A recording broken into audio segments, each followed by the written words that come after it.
Muchas gracias, mis hermanos y hermanas. Damos gracias a Dios que nos permite estar en esta mañana arrancando este estudio de los profetas menores. Como ya ustedes saben, a mí pues no me gusta correr, me gusta ir despacito, así que no les puedo decir cuánto podemos durar. Pero sí es importante que vayamos estudiando esto. De la lectura que tuvimos, sin que me responda que nada más de la lectura que tuvimos, que acabamos de tener en estos primer capítulo de Oseas, ¿alguien entendió algo? Ok, mi hermanita, muy bien. Ok, mi hermanito, perfecto. Mi hermano, muy bien. Ok, mi hermanita, perfecto. Entonces vean lo que les voy a decir. Cuando yo enseño música en el seminario, siempre en la primera clase yo les doy un pentagrama. Les enseño un pentagrama y les digo, ¿qué de lo que está ahí conocen? Entonces obviamente algunos me dicen, bueno, la clave de fa, bueno, el pentagrama, por ahí alguien me habla de alguna nota musical, una redonda, una blanca, qué sé yo. Pero hay muchas cosas que no se entienden, ¿cierto o no? Entonces yo les digo a ellos que mi esperanza es que cuando termine el curso podamos abrir un pentagrama y más bien yo les pregunte cuál de todas esas cosas, cuáles conocen. Y entonces me empiezan a decir absolutamente todo. Yo esperaría y espero en el Señor que arrancando con este estudio de los profetas lleguemos a eso, que podamos entender la profecía, que podamos saber para quién era la profecía, que podamos ver que podemos sacar también lecciones importantes en estas profecías. Así que mi esperanza es precisamente eso. Oseas, el nombre Hosea, ¿a qué le suena? Oseas o Hosea, ¿a qué le suena? ¿Le suena algo? ¿Algún nombre? Es igual que Josué, es igual y quiere decir libertador. Oseas ha tenido en contra suya que era de Israel. Recordemos que, y aquí es donde yo les digo que los que estamos siguiendo el estudio de los reyes los martes, se nos va a abrir el panorama. ¿Por qué? Porque primero quiero explicar rápidamente la historia de Israel. Israel tuvo 3 reyes que gobernó a Israel completo, que fueron Saúl, David y Salomón. Ellos 3 reinaron sobre todo Israel. Mi hermanito, usted me puede pasar el agua, es que ya tengo la garganta, no he ni arrancado, ya tengo la garganta seca. Gracias, hermano. Exactamente, los 3 reyes que tuvieron aproximadamente 40 años cada uno de ellos, reinó sobre Israel completa. Pero el rey Salomón desvió su corazón por la cantidad de alianzas que había hecho.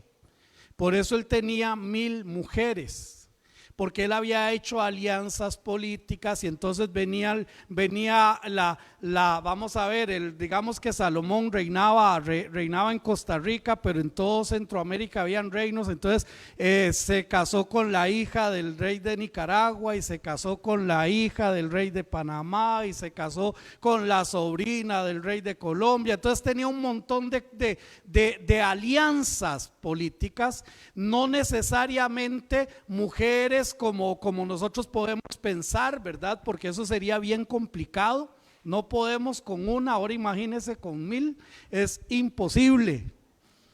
Entonces eran alianzas, pero cada reina venía con su diosito. Entonces la reina de Nicaragua decía, sí, yo me caso con vos, pero déjame tener allá en Costa Rica un templito para mi diosito, que es mi diosita de Nicaragua. Lo mismo la de Panamá, lo mismo la de esta, lo mismo la otra. Y entonces se llenó de idolatría Israel, se llenó de idolatría. Y cuando Salomón era viejito, por eso los que ya vamos llegando a viejitos, eso es normal. Vamos donde la esposa dice que vayamos. ¿Qué nos queda? Ella es la que manda. Entonces resulta que las esposas lo llevaban a estos lugares y adivinen qué hacía Salomón. Adoraba en estos lugares. Por esa razón Dios le dijo, ya no más el reino va a estar completo por la idolatría. Y entonces Dios dividió, pero le dijo a Salomón, por el amor que le tengo a tu papá David, por el amor que yo le tengo a él, no va a ser en tus días, va a ser en los días de tu hijo. Y exactamente eso fue lo que pasó. Empezó a reinar el hijo, y entonces recuerdan aquella expresión que él tomó consejo con los sabios de Israel y les dijo, bueno, ya vamos a empezar a reinar, este es mi reinado, el hijo de Salomón. Y entonces les dice a ellos, ¿qué puedo hacer? Y entonces ellos le recomiendan a él. Le recomiendan y les vea, su papá nos tenía con unos impuestos muy altos, muy elevados. Si usted quiere ganar el corazón del pueblo, baje los impuestos, sea más benevolente con el pueblo. Y entonces resulta que él después fue y consultó con sus amigos, y sus amigos le dijeron, no hombre, ¿cómo? Olvídese, no, eso va a demostrar debilidad, eso va a demostrar que usted no sirve para gobernar. Más bien diga que el lomo de su papá era más angosto que el dedo pequeño suyo. O sea, en otras palabras, y entonces resulta y sucede que el pueblo se rebeló y dijo, la casa de David, ¿qué tengo yo que hacer con ellos? Dijeron los israelitas, ¿qué tenemos que hacer con ellos? Todo el reino del norte, 10 tribus dijeron, no tenemos nada que hacer con ellos. ¿Quieren gobernar así? Que se gobiernen solos. Y entonces se dividió el reino en el reino del norte y el reino del sur. El reino del norte tomó las 10 tribus y se dejó el nombre de Israel. Y Judá, la tribu de Judá, quedó allí. Para algunos 2 tribus, para otros 1,5 tribus, no importa, pero eran los menos los que se quedaron en el reino del norte. Empezaron a ser locos desde que arrancó el reino del norte, ¿cierto o no? Vamos a arrancar con el rey número 11, Dios primero, el próximo martes, y no hemos visto ni uno solo bueno, ¿verdad? Y no vamos a ver a ninguno de los 22 reyes del norte ni uno solo bueno. Pero resulta que vamos a arrancar con el rey número 11, si Dios lo permite. Entonces, mis hermanos, llegó un momento histórico en el que tanto Israel como Judá se alejaron de Dios completamente. Pero nuestro Dios es tan lleno de amor, tan lleno de misericordia, tan lleno de bondad, que fue en ese periodo histórico cuando empezó a mandar sus profetas. Cuando empezó a mandar, ¿recuerdan la diferencia entre un profeta y un sacerdote? El sacerdote lleva a Dios las acciones y peticiones del hombre hacia Dios, los sacrificios, las ofrendas, amén. Pero el profeta trae el mensaje de Dios para el hombre. Por eso es tan importante los profetas. Yo no sé quién los calificó al final de profetas menores y profetas mayores, porque a veces como que le queremos o se le quiere bajar el piso a los profetas menores. La razón más evidente que dicen es que son escritos más pequeños, ¿verdad? ¿Lo han escuchado? ¿Cierto? ¿Alguien me puede decir cuántos capítulos tiene Daniel y si es un profeta mayor o un profeta menor? 12. ¿Y es profeta qué? Mayor. ¿Cuántos capítulos tiene Oseas y es un profeta menor?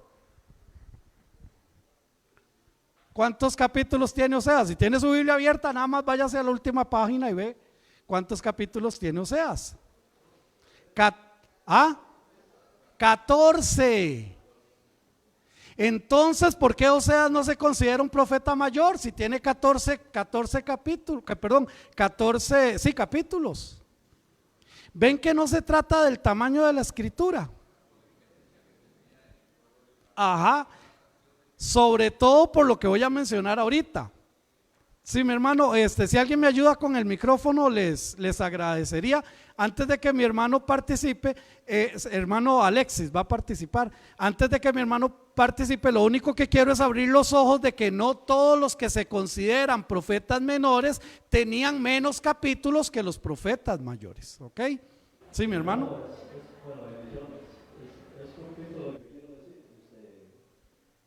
Esa división la hicieron los griegos. O sea, esa división no es digamos, guiada por el Espíritu Santo, sino es algo de hombres. Sí. Es como la división que existe en Antiguo Testamento y Nuevo Testamento. Eso no es guiado por el Espíritu Santo, eso fue que los griegos lo hicieron de esa manera. Pero más bien es algo de hombres, más que todo. Así lo veo yo. Sí, los versículos, capítulos, subtítulos, todo eso se ha agregado. Ahora, sí quiero que sepamos, jamás podemos nosotros decir que los títulos que aparecen allí, por ejemplo, en el capítulo 1 de Oseas dice la esposa infiel de Oseas y sus hijos. Eso no es inspirado. Por eso cuando leemos la palabra de Dios y leemos desde el versículo 1, normalmente no se lee eso como un versículo, porque es simplemente, ¿quién hizo las divisiones de los capítulos, de los versículos? ¿Para qué se hizo? Bueno, para que nosotros podamos tener una mayor comprensión. Hermanos, si a veces nos cuesta dividiendo de un libro 3 versículos de un capítulo, ahora imagínense tener que leer todo el libro completo, ¿verdad? Entonces, esa es la razón. Pero ¿por qué es que Oseas tuvo esta complicación? Simple. Ya después ya que expliqué esto de los reyes, de los reinos, entonces Oseas tuvo en contra que Oseas no solamente era de Israel, del reino del norte, sino que también era una profecía para el reino del norte. Entonces Esdras, que era del reino del sur, y Esdras, que es el que retoma todos los libros y hace lo que nosotros conocemos como el canon, ¿verdad? El traer todos los libros y hacer el canon. Esdras no le dio mayor importancia a Oseas por esa razón, porque no era profecía de Judá, era profecía de Israel. La calificación, por decirlo de alguna manera, que Esdras le da a Oseas, lo ve como un profeta, por supuesto, como inspirado, claro que sí, como palabra de Dios, por supuesto que sí, pero lo pone después de Daniel. Y ya después de Daniel estamos hablando como si fuera un asunto posexílico. Realmente los profetas deberían de ir, si nosotros queremos acomodar la Biblia de una manera cronológica, ¿verdad? Los profetas deberían venir después de los libros de historia, después de primero y segundo de Reyes, primero y segundo de Crónicas, primero y segundo de Samuel. Deberían de venir aquí los profetas y dejar los libros poéticos o meterlos dentro de los reyes algunos o qué sé yo, pero no ahí donde están. Entonces, esa es una de las razones. Después, algo importante para entender la profecía, vean que dice el versículo 1, palabra de Jehová que vino a Oseas, hijo de Berit, en los días, y ojo con esto porque no da fechas, porque el pueblo de Israel no ponía fechas. El pueblo de Israel dividía sus tiempos dependiendo de lo que durara el rey.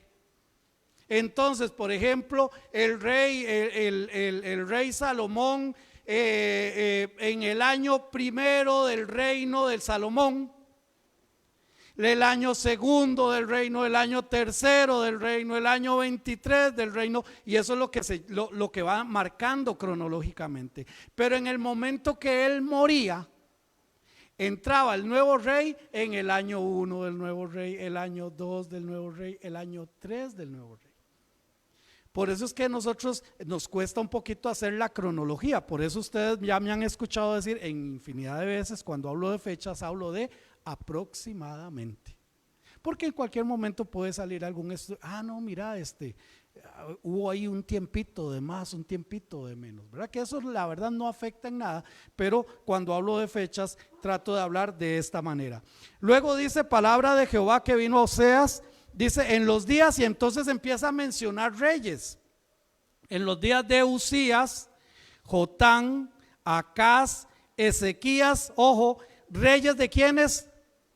Ok, aquí está marcando la división, reino del norte, reino del sur, reyes de Judá. Pero también mientras ellos estaban reinando, estaban en el reino del norte, en el reino del norte habían otros reyes. Cuando dice reyes de Judá, y en días de Jeroboam, hijo de Joás, rey de Israel. Entonces ya con solo eso nos está marcando históricamente en el tiempo de la división, porque a veces nosotros escuchamos profecías a Efraín. ¿Por qué a Efraín? Porque nombraba a la tribu más conocida del reino del norte. A veces se nombraba Judá, se nombraba Benjamín como el reino de Judá, porque se mencionaba también el nombre de la tribu.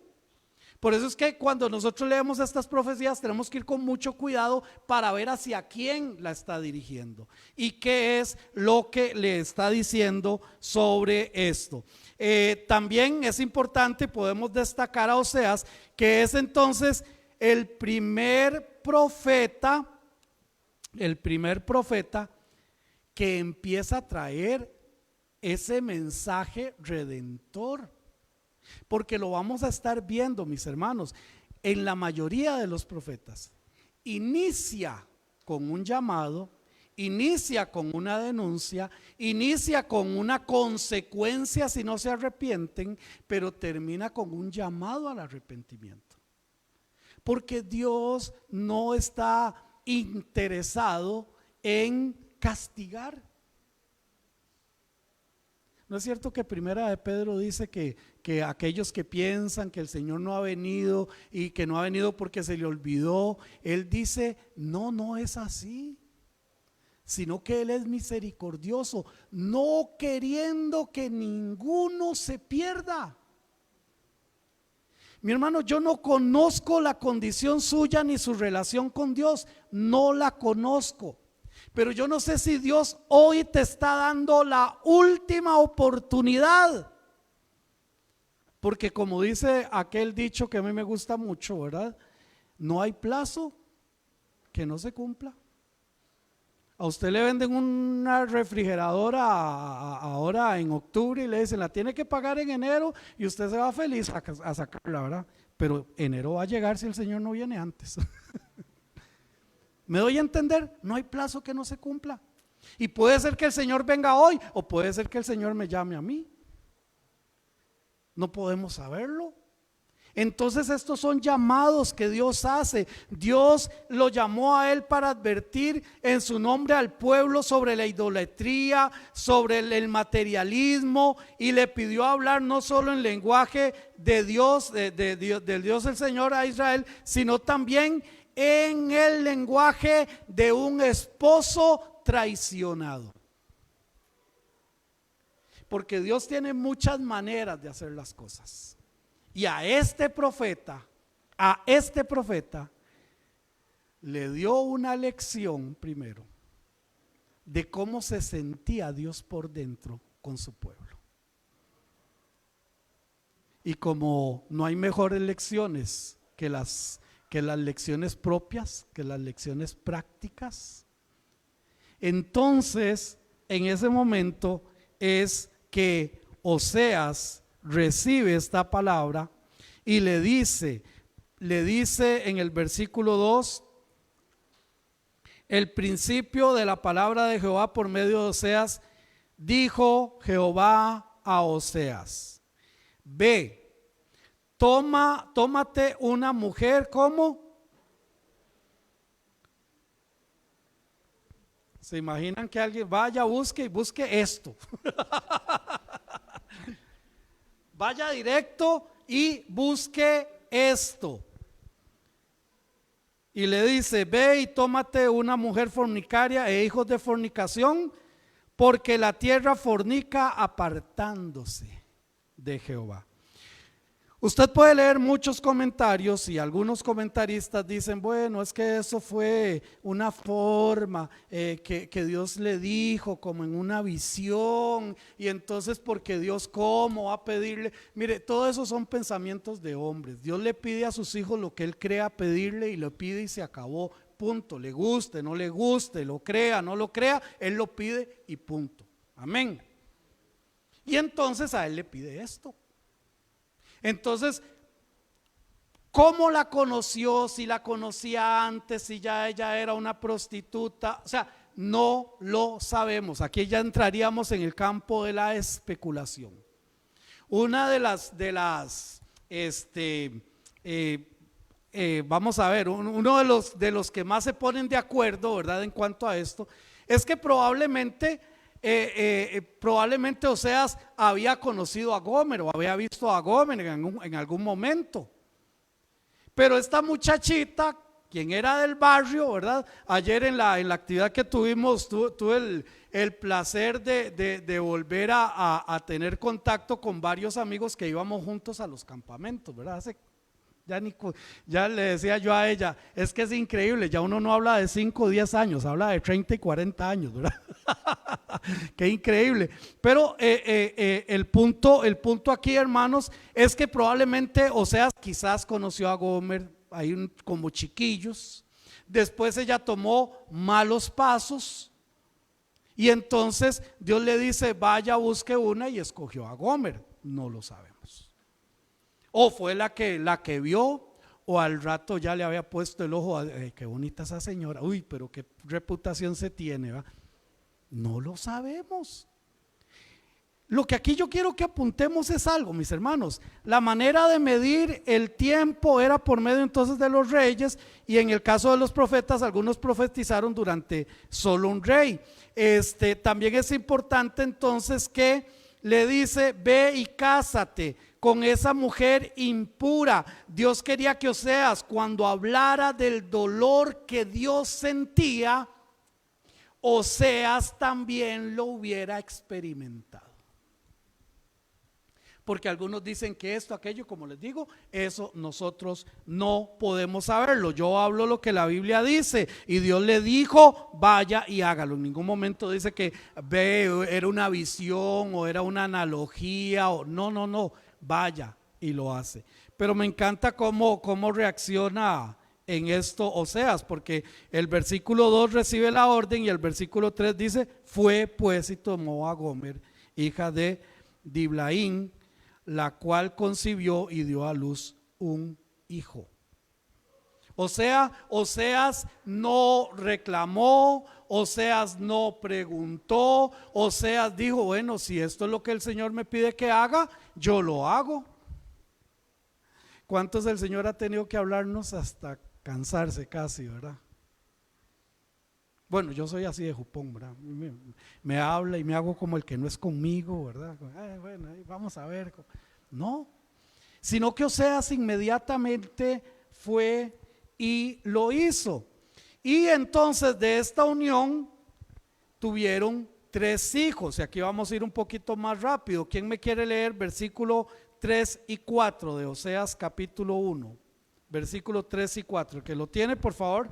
Bueno, ok, muy bien, aquí hay hermanitas y hermanos que nos van a ayudar.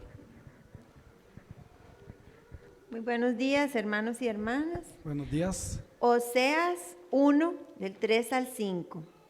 Fue pues y tomó a Gomer, hija de Diblaim, la cual concibió y le dio a luz un hijo.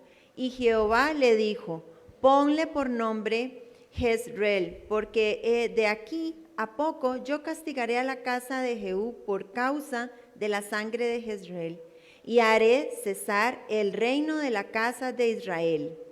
Y en aquel día quebraré yo el arco de Israel en el valle de Jezreel. Muy bien. Ojo con los que están con los que estamos estudiando los reyes. En el versículo 4 dice, porque de aquí a un poco yo castigaré a la casa de Jehú por causa de la sangre de Jezreel. ¿Cuál es el próximo rey que empezamos a ver el martes? Jehú. ¿Y qué fue lo que pasó con Jezreel? Lo vamos a ver. Por eso les decía yo que este estudio con los martes se va a empatar para abrir completamente el panorama. Y entonces tiene el primer hijo y le pone por nombre Jezreel, que es Dios siembra. Dios siembra, eso es lo que quiere decir Jezreel. Y dice el versículo 6, ¿verdad? Concibió ella otra vez y dio a luz una hija. Y le dijo, ¿quién le dijo? Dios, ponle por nombre Lo-Ruama, porque no me complaceré más de la casa de ¿quién? ¿Está tomando en cuenta a Judá? No. ¿Lo ven? A Israel, reino del norte. No me voy a complacer más de la casa de Israel. No me voy a complacer más del reino del norte, sino que los quitaré del todo. Y le pusieron Lo-Ruham o Lo-Ruama, como queramos verlo en hebreo, que quiere decir no compadecida. Ya no tiene más compasión. Pero no solamente compasión que tuviera ella, sino compasión que iba a recibir. Uy, esto es seriosísimo. ¿Qué pasa? Por ejemplo, mi esposa me tiene tanta compasión. Porque como decía mi mamá, no es que jode, es que jide. O no es que jide, es que jode. ¿Ah? ¿Qué pasaría si mi esposa me dijera, ya no le tengo más compasión a usted? Y Dios le está diciendo a Israel, ya no le voy a tener más compasión. Y la razón nos la dijo anteriormente, porque en el versículo 4 dice, y haré cesar el reino de la casa de Israel, haré cesar.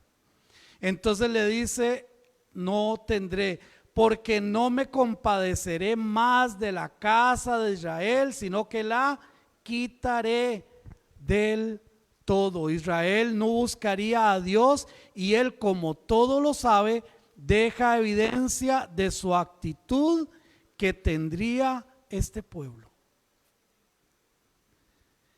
Antes de ir a Lo-Ammi, yo quiero que entendamos aquí un principio muy importante.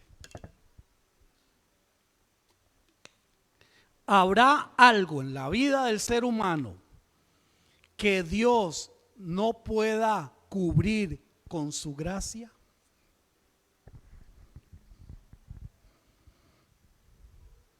¿Habrá algo? ¿Será que a Dios se le acabó la gracia?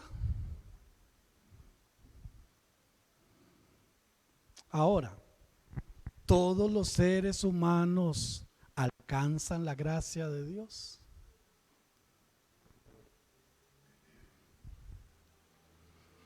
Todas las personas que mueren con la gracia de Dios en sus vidas. No. Y aquí la enseñanza, hermanos. El problema no está en la gracia. La gracia es suficiente para todos. El problema es que hay muchos seres humanos que se van alejando tanto de Dios,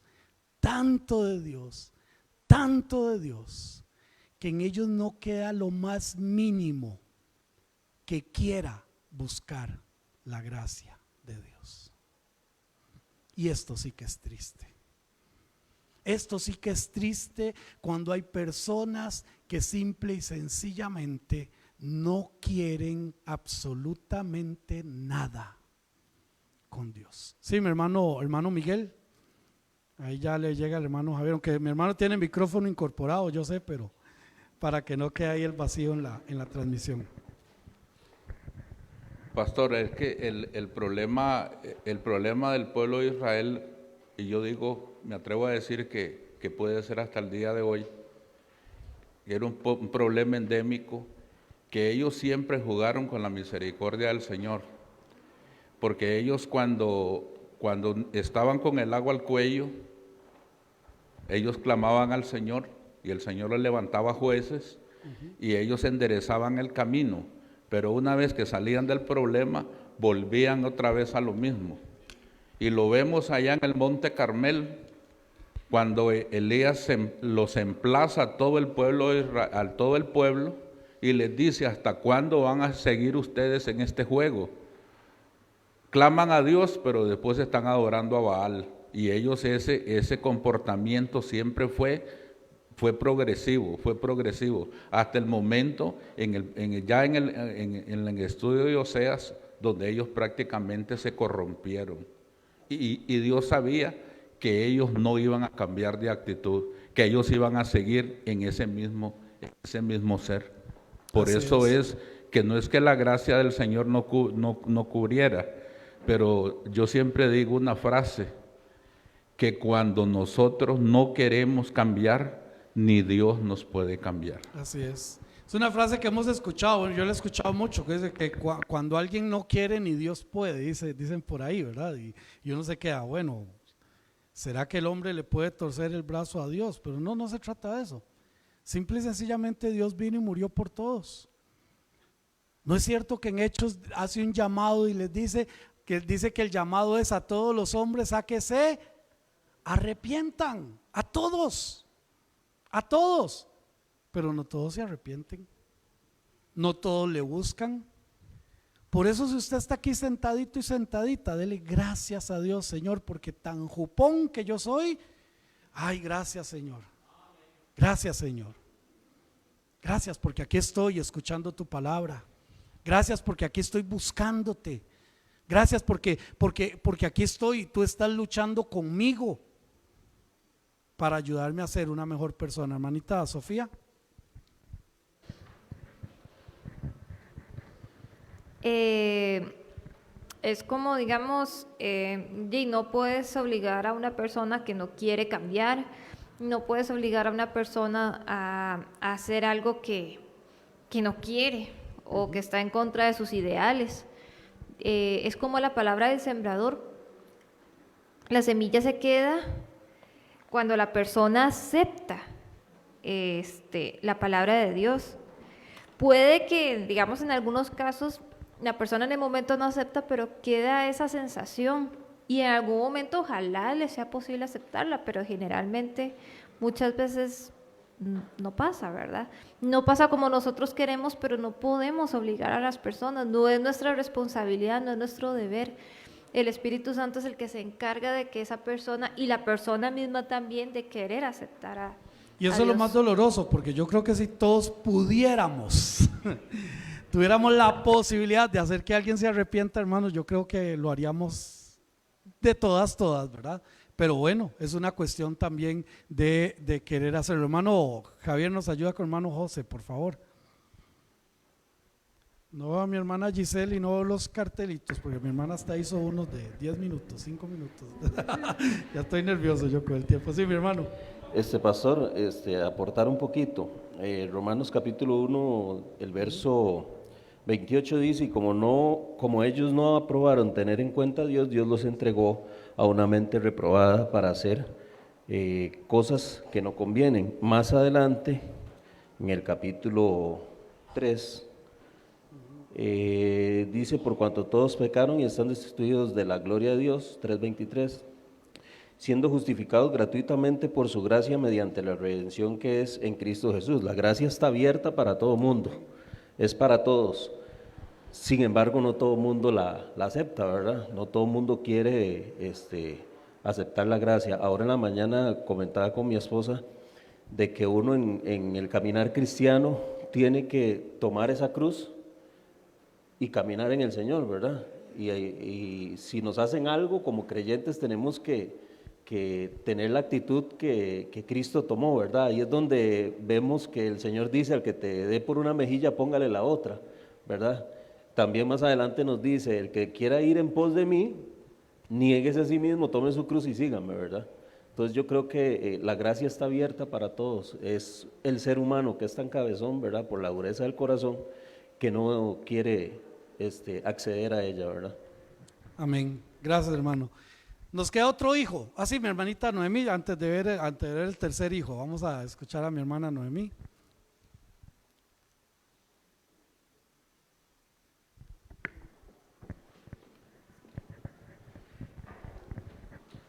Muchas gracias, mi hermano. Pastor, quería hacer un comentario y una pregunta. Bueno, en Romanos también 6:1 dice, ¿verdad? ¿Qué pues diremos? ¿Perseveraremos en el pecado para que la gracia abunde? Y en otras versiones, para que la gracia sobreabunde. Entonces, inmediatamente el apóstol Pablo dice, de ninguna manera, porque los que hemos muerto al pecado, ¿cómo viviremos en él? No implica que no seamos pecadores, pero en este proceso de santificación, la diferencia es que no podemos seguir en el pecado día a día, indistintamente. Y también dice la palabra, nos gusta hoy escuchar, ¿verdad? Que Dios es amor y gracias a Dios por ello, pero también dice que Dios a quien ama disciplina.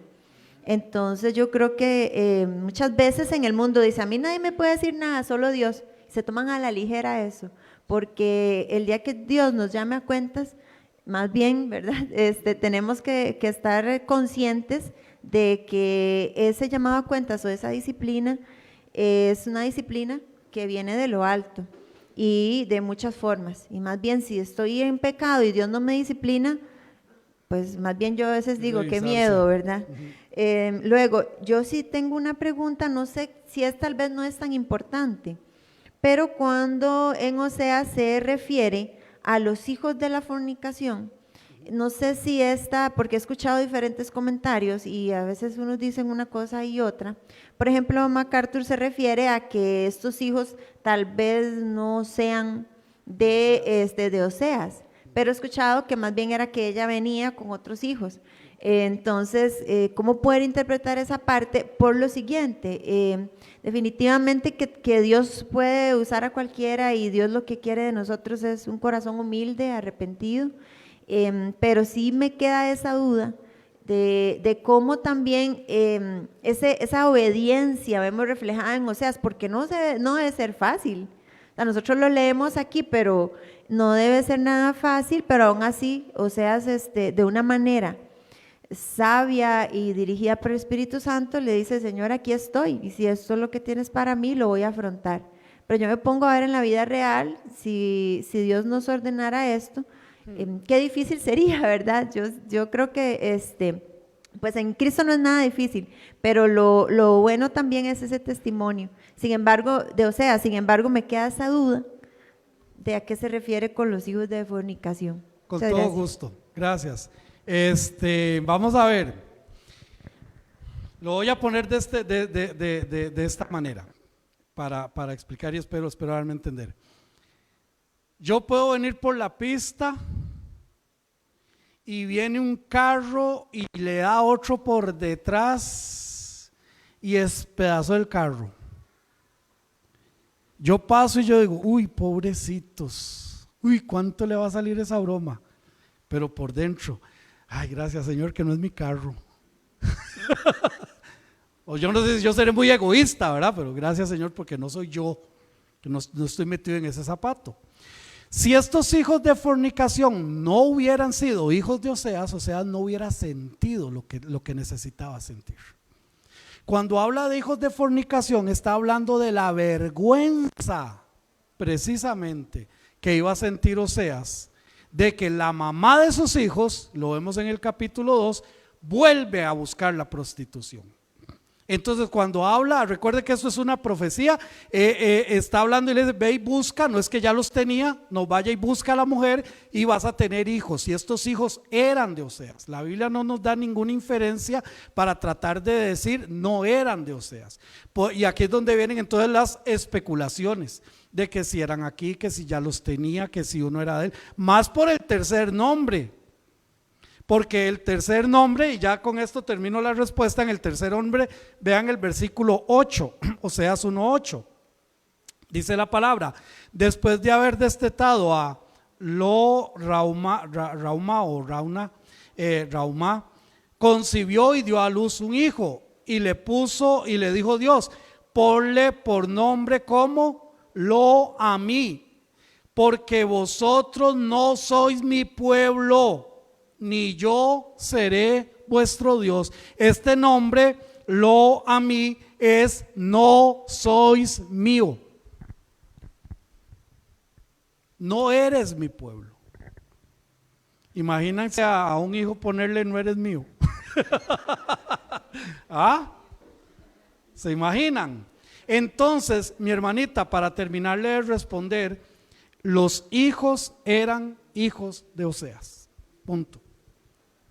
Y por eso es que en el versículo, capítulo 2 le dice a estos hijos, vayan y búsquenla. Y eso lo vamos a ver más adelante. Pero no podemos nosotros desde ningún punto de vista decir que eran hijos de por aquí o de por allá, porque no hay ninguna base bíblica para poderlo entender de esta manera. Entonces tenemos Jezreel, Dios siembra, Lo-Ruhamá, que quiere decir no compadecida, y en la tercera, Lo-Ammi, no sois mi pueblo. Aquí en estos tres nombres vemos una secuencia lógica de un pueblo que no se arrepiente ni busca hacer las cosas en obediencia a Dios y sus mandatos. Ya estaban a punto de ser llevados por los asirios, pero ellos ignoraron a Dios y su palabra.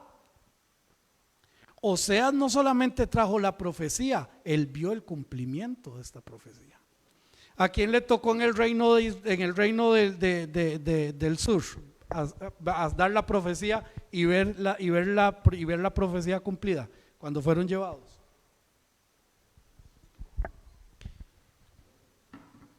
A Jeremías, por eso se le conoce como el profeta llorón. Por eso él hizo aquel libro de lamentaciones, de cantos de endecho. Cuando usted lee endechar, quiere decir cantos de tristeza.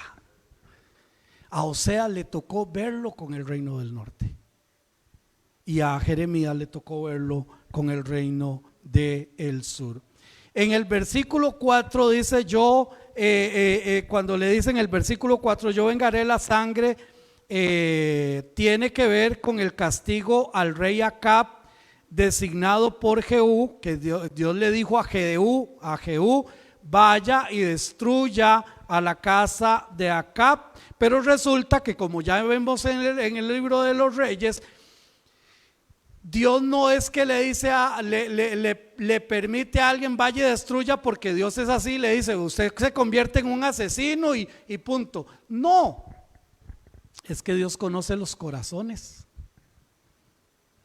Entonces ya Él sabe cómo va a actuar una persona y cómo va a actuar la otra. Entonces resulta que a Jehú se le fue la mano con Jezreel. Dios le dijo destruye la casa de Acab, pero a Jehú se le fue la mano. ¿Cómo se le fue la mano? Próximo martes a las 6 de la tarde, si Dios lo permite, tenemos el estudio de Jehú. Pero hermanos, él dice, yo no crean ustedes que yo voy a dejar sin castigo a aquel que hace cosas indebidas. Y no crean ustedes, hermanos, que entonces, ay, pobrecito Jehú, le tocó. No, ¿cuál le tocó? Dios conoce las intenciones del corazón. Dios nos conoce a todos. Él es omnisciente. Él todo lo conoce. Él sabe si el Señor me lleva a otra iglesia, Él sabe cuál es el pastor que viene acá. Punto.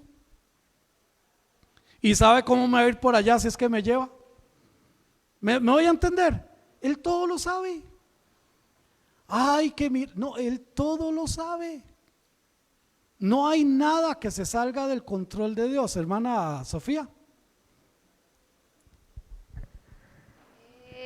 ¿Cuál era la casa de Jehú? Jehú fue uno que fue levantado para destruir la casa o la descendencia de Acab. Y Acab fue... O sea, fue un rey. ¿Perdón? Un rey. Sí, y Acab fue el rey o considerado uno de los más malos, porque es que también es difícil encontrar, de todos no se hace uno, ¿verdad? Pero fue uno de los más malos del reino de el norte. Entonces, eso lo vemos rápidamente. Si ustedes gustan, podemos ir un momentito. Bueno, no, porque son muchos versículos, pero hermana Sofía, si gusta, usted lo puede apuntar allí. Segundo de Reyes 10, del 31 al 46, va a encontrar esa historia de Jehú.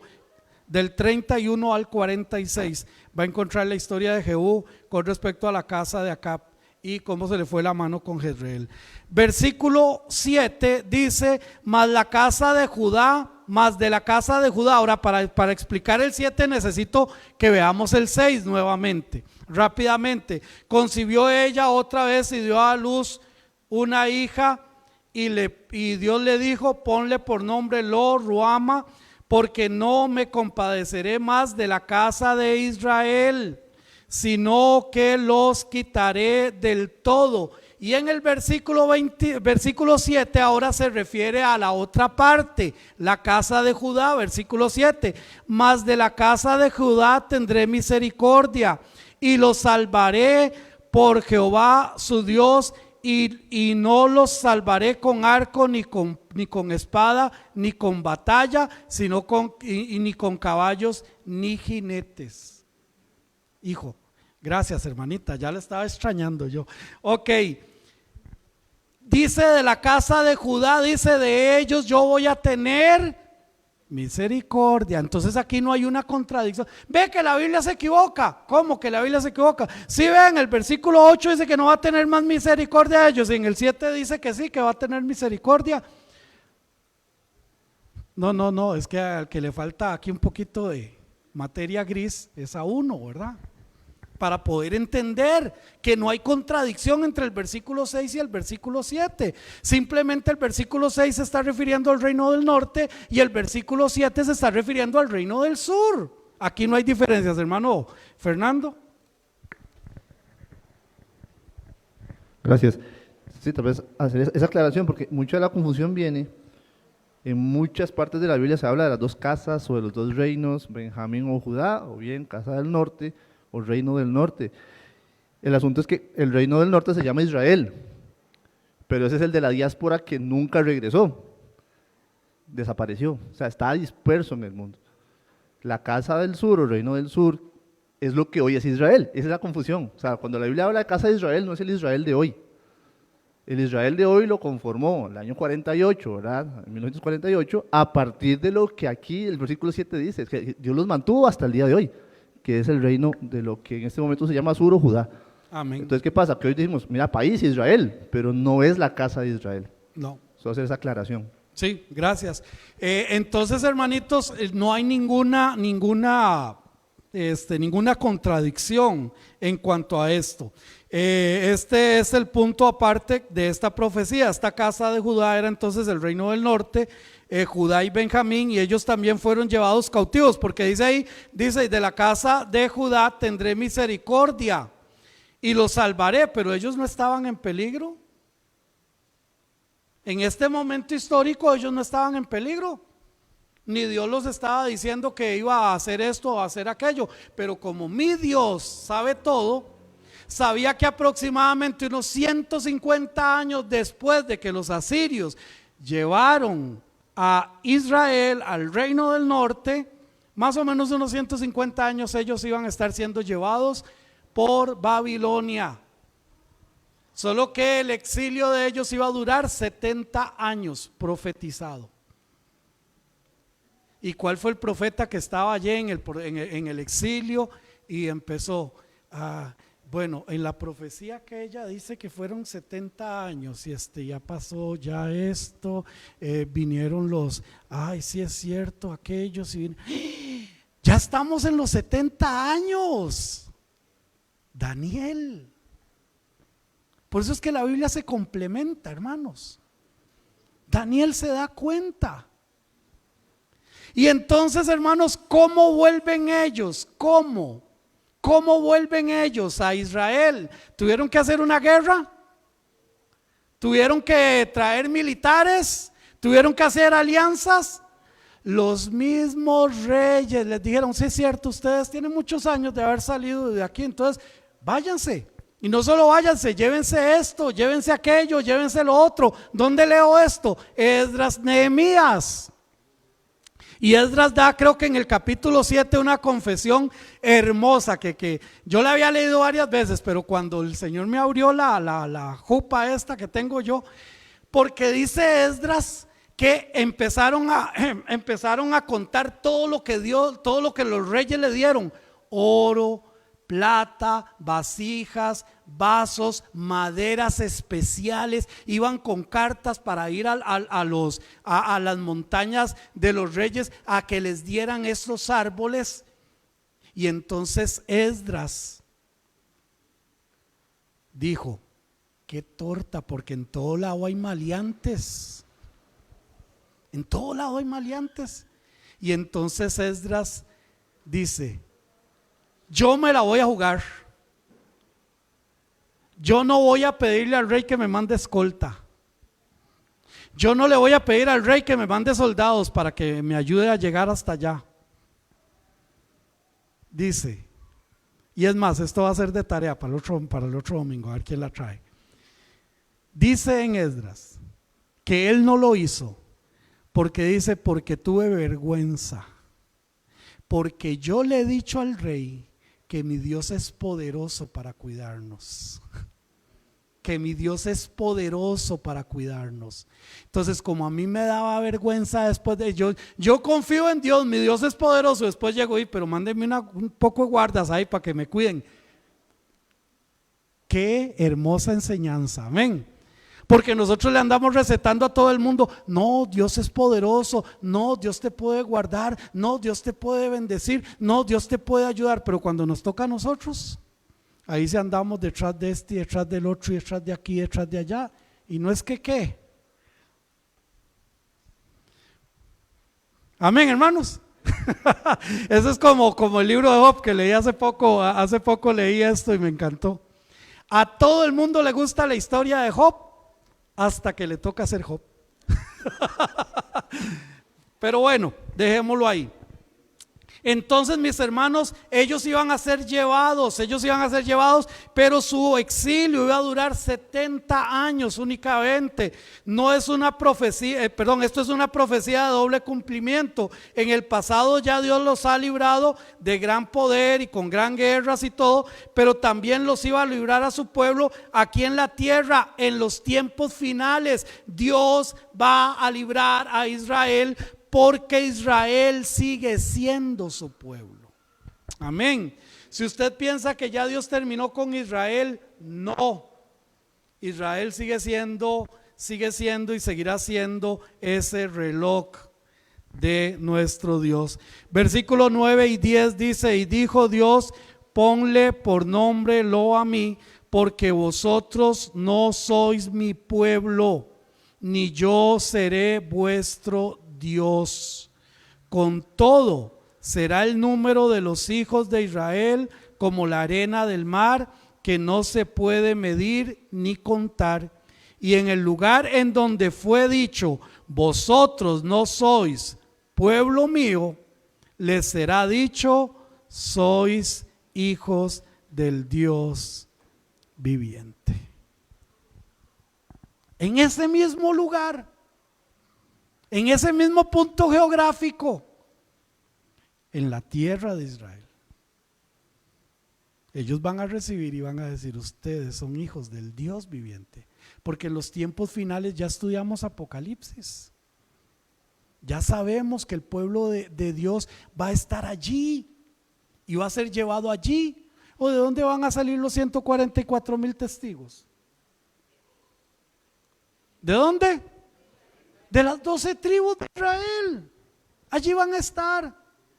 Esta profecía es para el pueblo de Israel. Pero vea el versículo 11: y se congregarán los hijos de Judá y de Israel nuevamente, y nombrarán un solo jefe, y subirán de la guerra, porque el día de Jezreel será grande. Aquí se está refiriendo a los tiempos finales. A los tiempos finales. Y finalizando, parece mentira que logré llegar al capítulo 1, gracias a Dios.